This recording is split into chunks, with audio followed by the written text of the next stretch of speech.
Hi everyone, it's Birky's book time again with me and Archibald. Archie! Hi, are you saying hi to everybody? Look, say hi. Yay, there he is. He is very sleepy today, so he might not disturb us. I hope you're all enjoying your first day back of home learning because it's the first day back after the Easter holidays. So hopefully you're all getting back into it. I'd like to say hello to Lois and to Ocean today, who have both been enjoying Birky's book time. I hope you're still keeping it with the story girls and everybody else as well. We're going to read chapter 6 today, and we're back with Robert and Malkin the fox, if you remember, who was injured and Robert is trying to fix him. So here we go for chapter 6. Robert pushed open the door to his Da's workshop and laid the broken fox down on the workbench in the centre of the room. Rows of brass tools and clock faces glinted in the gaslight, throwing twitching shadows across the walls. Robert examined the mechanimal's injury. Under the sackcloth outer covering, where the top of the fox's leg joined the metallic shoulder blade, the bulbs and hexagons of the connecting bolts were all broken, and the rest of the parts had fused together in a lump. He was about to get to work when he sensed someone in the room and glanced round. His Da was standing in the doorway, arms folded, a quizzical look on his face. "What have you got there, son?" Thaddeus asked. "A mech fox." Robert stood aside so his Da could get a better view. "I found it hiding down the lane. Men chased it across the village. I think they shot it." He stopped there because he didn't know what else to say. None of it made sense. Why would anyone shoot a mechanimal? "Let's have a look." Thaddeus stepped over and examined the mechanimal. He put on his glasses and peered closely at the shattered cogs visible under the torn sackcloth fur. "I've only ever seen such workings once before," he muttered. "From these tiny delicate parts, I'd say the master mechanist who put this creature together was Professor Hartman of Brackenbridge Manor." "You mean that secretive fellow?" Robert asked, astounded. "The one who calls himself Grantham?" "The very same," Thaddeus said. "Hartman's his real name, but I'm the only one in the village who knows that." He glanced at the fox. "Where did you say it was headed?" "East," Robert said. "Then that'll be it." Thaddeus massaged his temples. "What's this?" He'd found something. A small leather pouch under the matted fur ruff of the mechanimal's neck. Thaddeus opened the pouch and pulled out a bullet-singed envelope. On the front, in faded oil-spattered letters, it said, "Lily." "Yes, of course," he said. "It must belong to the professor's daughter." "He has a daughter?" Robert said. Thaddeus nodded. "I think she's at boarding school now, and I've certainly never met her. When she's around, he likes to keep her shut away." "Why?" Thaddeus put the letter and pouch to one side on the bench. "Oh, I don't know. Overprotective, I suppose. She lost her mother when she was quite young, before they moved to Brackenbridge, and then for a long time she was very ill. Maybe that's why he made her this pet." Robert could sympathise. He knew what it was like to grow up without a ma. Although he had a feeling Thaddeus meant Lily's mother was dead, not off somewhere else like his own. He couldn't remember when he'd first decided to stop asking about his ma, probably when Dad had refused to give an answer straight away. It seemed every family had secrets of some kind, good or bad. He glanced from the fox to Lily's letter in his Dad's hand. "Should we open it, do you think?" Thaddeus shook his head. "One never opens other people's mail, Robert. But perhaps we could take it to her.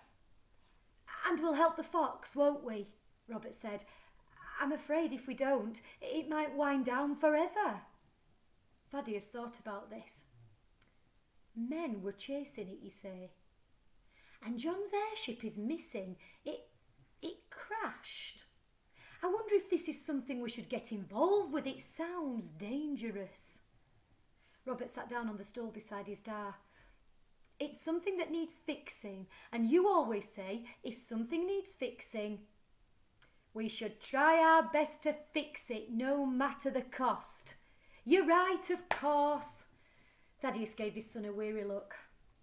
Such Terrible things happen in the world, don't they? Violence against mechs and humans. And sometimes it feels easier to give in or not to get involved. But I suppose, without those evils, there'd be no chance for us to do good. And doing good is what matters. Though it can sometimes be very frightening. Thaddeus paused and tapped the workbench thoughtfully with his screwdriver. No one conquers fear easily, Robert. It takes a brave heart to win great battles. He peered at the fox. Now, can we repair this, do you think, or has it ticked its last tock? Let's have a look.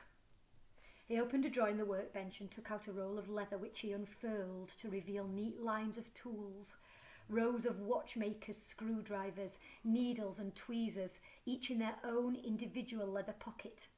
From another drawer, he produced various glass jars of tiny screws and cogs, which he arranged in a row behind the leather scroll of tools. At last, he took his magnifying glasses from the hook on the wall and put them on, blinking with his big blue eyes. With a pair of tweezers, he opened the bullet hole in the mechanimal's leg, prizing apart the oil-encrusted sackcloth fur to examine its internal workings. Robert stood on tiptoes and peered over his dar's shoulder, trying to get a glimpse at the damage. Behind the shoulder blade, the bullet had smashed and distorted the animal's tight-knit internal clockwork.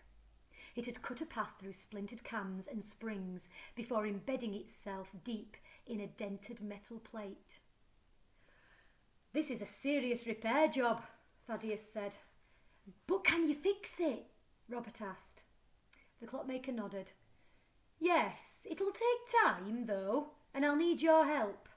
Go and get all the jars containing the copper cams and the watch springs. If there aren't enough, bring up the few of the old clocks, and we can filch parts from them." "Right you are." Robert set off to collect the bits and pieces they would need from around the workshop, while Thaddeus picked up his screwdrivers and set to work on the mech fox. It took them many hours to repair the damage the bullet had done to the mechanimal's shoulder. Robert helped remove the mangled cogs and logged them in the workbook. And when Thaddeus called for replacement parts, if they weren't in the selections he'd already brought, Robert would run and get them from the various jars and tins stacked on the shelves in the storeroom. Sometimes the parts were more difficult to come by, and he had to search through the bench drawers for them. Once, when they needed a certain click wheel, Thaddeus had told him to go and check in the backs of all the timepieces in the shop itself, and not return until he'd found one. But at other times, Robert sat in the room helping his dar. Working together like this was one of the few opportunities he got to talk to him. Robert always enjoyed it, despite his dread of doing something clumsy, because he knew, at moments like these, he could ask his dad difficult things. "Isn't it funny," he mused, "how a mech cannot harm a human, and yet a human can harm a mech? How can that be?" Thaddeus looked at him, his brows furrowed and his eyes blinked behind their magnifying lenses as he considered the question. "It's the first rule of mechanics, Robert. A mech cannot kill a human or seriously harm them." "But how do they know that?" "It's part of the design, built into the valves and circuits. And yet, we can kill them, stop them from being." Robert carefully replaced a part inside the fox's leg. "What happens to a mechanical that doesn't tick anymore anyway?" "I suppose they die," Thaddeus said, "if they can do such a thing." "Or they disappear," Robert said. He held an oily cog in his hands, turning it over and over. The sharp teeth around its edge pricked at his fingers.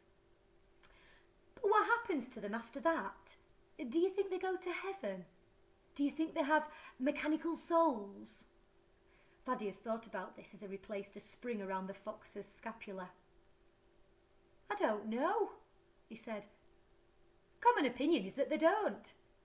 He paused. "I never told you this before. Perhaps I should have mentioned it earlier. But for a while, 7 years ago, when he first moved here, I used to go to Brackenbridge Manor to wind the clocks for Professor Hartman.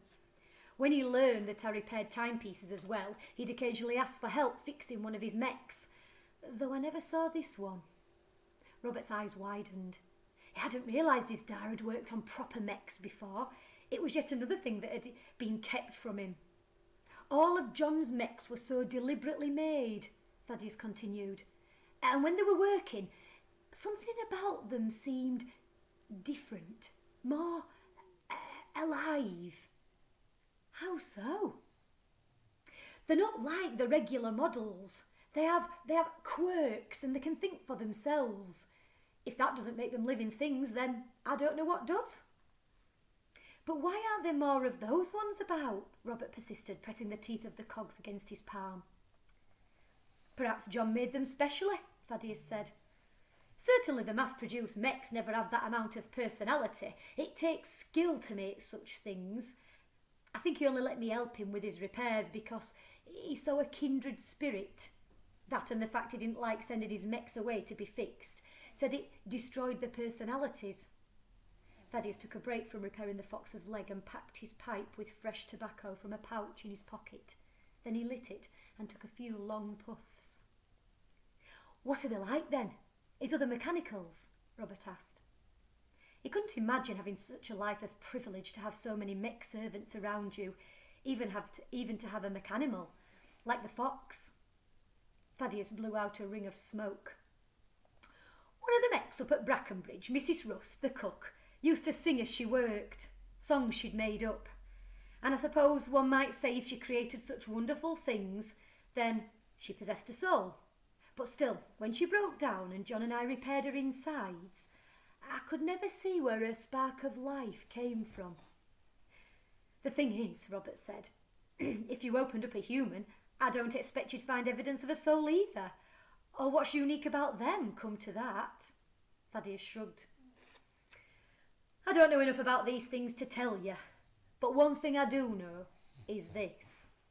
Feelings and intuition, love and compassion. Those are the things that make a soul, not blood and bones or machine parts.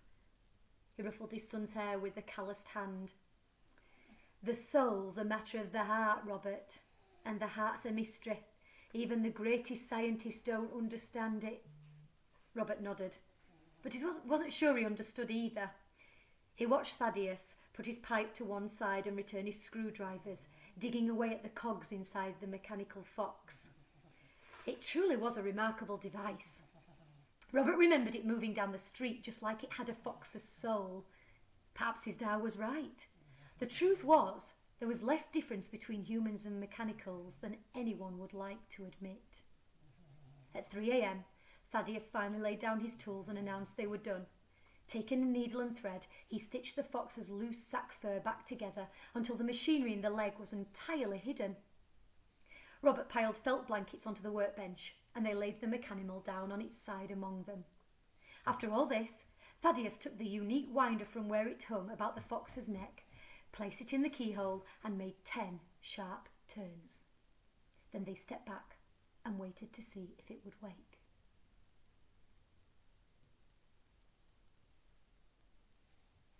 The fox juddered, and Robert held his breath. He could hear the springs and cogs turning, ticking inside it, but the mechanimal didn't move or open its eyes. Perhaps, Thaddeus said, the new parts need time to bed in. And perhaps we can try winding it again tomorrow, Robert added. Thaddeus put a hand on his shoulder. After your chores, please. It will still be here then. If it works, it works. And if it doesn't, it doesn't.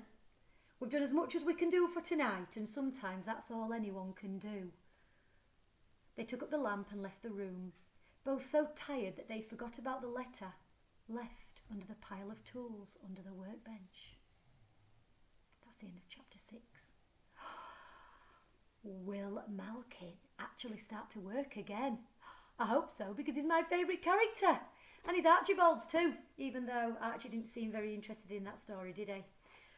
Let's have a look at him. Can you hear him snoring? Archie. Archibald.